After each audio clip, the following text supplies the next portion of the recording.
ఇటీవల కాలంలో నూజివీడులో జరిగిన సంఘటన మర్చిపోకముందే రీసెంట్గా వైజాగ్లో ఎక్స్ మినిస్టర్ బొత్స గారి కాళ్ళు మొక్కినటువంటి మినిస్టర్ కొండపల్లి శ్రీనివాస్ గారు. కొండపల్లి శ్రీనివాస్ గారి తాత 3 సార్లు లోక్సభకు ప్రాతినిధ్యం వహించారు. అలాగే ఆయన తండ్రి తెలుగుదేశం పార్టీ తరపున 2014లో ఎమ్మెల్యేగా గెలుపొందారు. అటువంటి ఆయన అమెరికాలో చదువుకొని వచ్చి ఇక్కడ రీసెంట్గా బొత్స సత్యనారాయణ గారి కాళ్ళు మొక్కటం ఎంతవరకు కరెక్ట్ అని చెప్పి తెలుగు తమ్ముళ్ళు అడుగుతున్నారు. అడిగితే బొత్స సత్యనారాయణ గారికి మాకు అవినాభావ సంబంధాలు ఉన్నాయని, ఇది మాకు ఎప్పటి నుంచి ఉన్న రిలేషన్స్ అని చెప్పడం జరిగింది. మన తెలుగు తమ్ముళ్ళు దీని మీద తీవ్రంగా ఆగ్రహం పడుతున్నారు.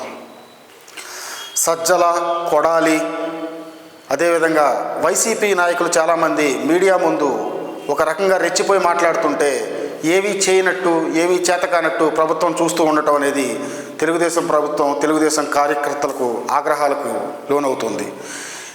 తెలుగుదేశం పార్టీ ప్రతిపక్షంలో ఉండగా నోరెత్తిన ప్రతి ఒక్కరిని కూడా వైసీపీ ప్రభుత్వం గొంతు నొక్కింది. అది ప్రతి ఒక్కరికి తెలుసు. రీసెంట్గా రెడ్ బుక్ అంటూ లోకేష్ గారు చేసిన వ్యాఖ్యలకు అసలు ఆ రెడ్ బుక్ ఏమైందో తెలియక మన తెలుగు తమ్ముళ్ళు తికమక పడుతున్నారు.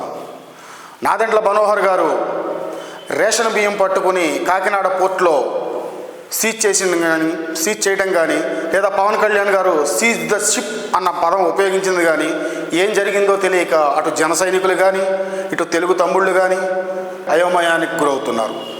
ఖచ్చితంగా కాకినాడ నుంచి జరిగే రేషన్ వ్యాపారం అంతా కూడా ద్వారంపూడి కనుసన్నలో జరుగుతుందని ప్రతి ఒక్కరికి తెలుసు. అదే ద్వారంపూడి ఎలక్షన్కు ముందు చంద్రబాబు గారిని కానీ ఇటు పవన్ కళ్యాణ్ గారిని కానీ అనరాని మాట అందరి ముందు ఎలక్షన్ క్యాంపెయిన్లో అనటం జరిగింది.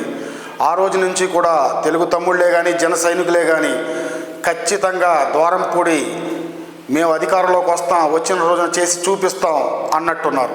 కానీ ఈ రోజుకి కూడా ఏమీ చేయలేకపోయారు.